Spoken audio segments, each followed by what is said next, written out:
One of the biggest pieces to this entire process typically begins to occur as a family during the junior and senior year of high school.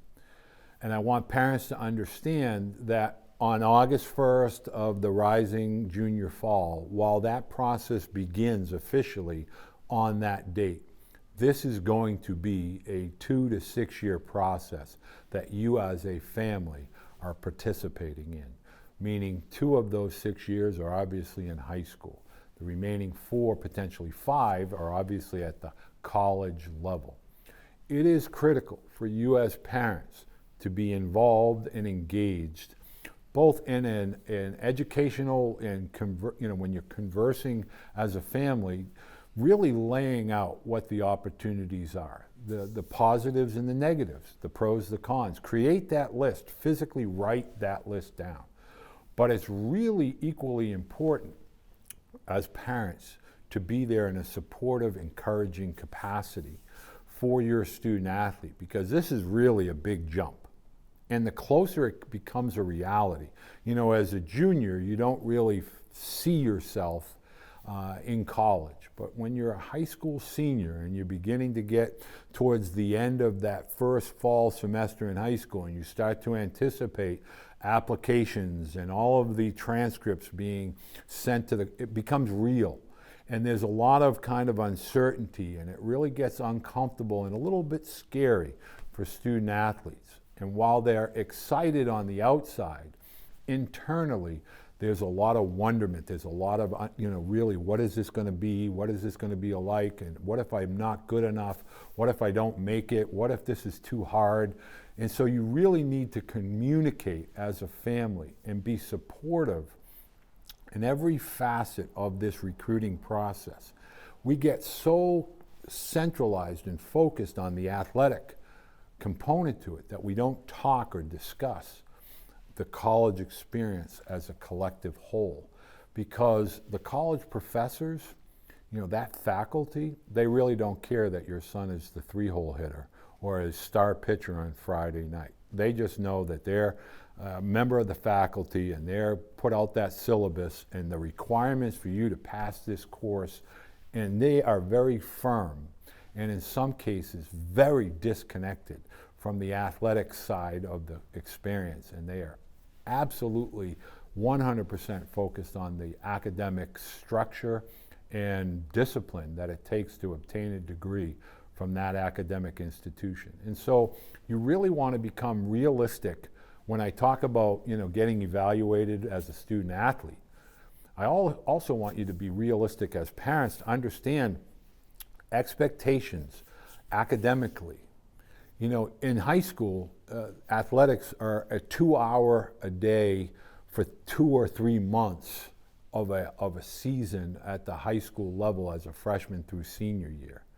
In college, it's a 7 to 10 hour a day athletic discipline, 7 to 10 hour a day academic discipline. Oh, by the way, I'd like to have a social life, eat, take care of my hygiene, and get some sleep in if I can with the remaining portion of my day.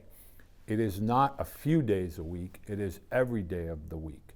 And in some cases, it's 11 to 11 and a half months a year with regard to college athletics.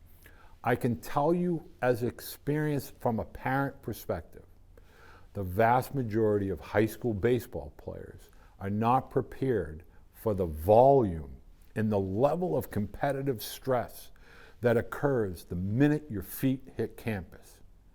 And while there is a ramp-up period of time, for the most part, that vacuum and that energy that the upperclassmen already know is about to hit them, freshmen get lost in that balancing of academic study habits, study hall, classes. They have to get into the weight room, they have to get into the baseball classroom, they have to do their practice, their individual workouts. It's a lot of work.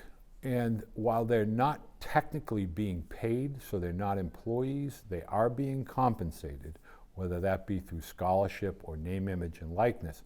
The expectations of the college coaches is that your student athletes show up and they are men.